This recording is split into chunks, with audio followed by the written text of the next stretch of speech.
முருகா, ஆறுமுகமும் 12 கண்களும் கொண்டு தீராத வினைகளையெல்லாம் தீர்த்து மக்களை வாழ்விக்க வந்த என் தெய்வமே கந்தா, உன் திருநாமத்தை பேசாத நாளெல்லாம் பிறவா நாள். பிறந்து வளர்ந்து பேசத் தெரிந்த நாள் முதல் நான் உன் திருநாமத்தை பேசாத நாள் இல்லை, உன் திருப்பாதத்தை வணங்காத நேரமில்லை.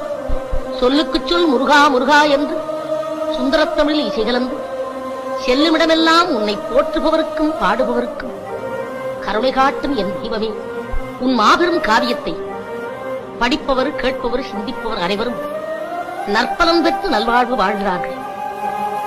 முருகா என்ற உன் திருநாமத்தை கேட்டு உருகாத மனமில்லை, ஆனந்த கண்ணீர் பெருகாத கண்கள் இல்லை. உன் கருணைக்கு நான் என்ன கைமாறு செய்வேன்?